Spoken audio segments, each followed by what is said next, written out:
Does your introduction really make that big of a difference? I never thought it did.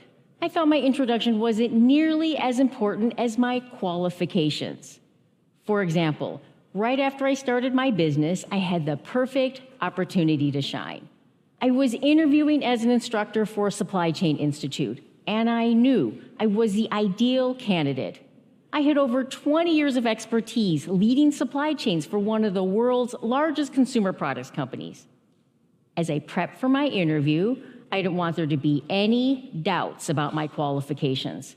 I created an elevator pitch and included a complete list of my accomplishments. When I heard "Tell me about yourself," I was ready, and I proudly explained everything that I could do.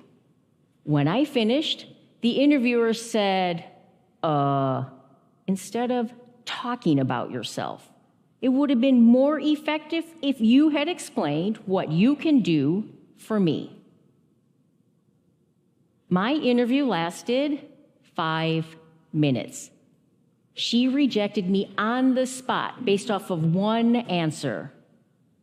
That was my wake-up call. I realized it doesn't matter how smart you are, it doesn't matter how perfect a fit you are if you can't capture someone's attention. After that, I became laser focused on cracking the code on introducing myself. I studied the science of first impressions.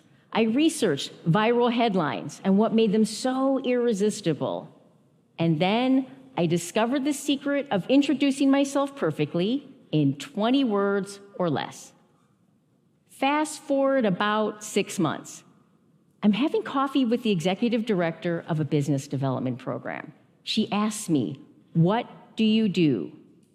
I answer her in one sentence. I'm a communications consultant, and I help people with something to say but struggle to say it. She leans in and says 3 magic words. "Tell me more." 15 minutes later, she hires me to give workshops for new entrepreneurs. But here's the thing.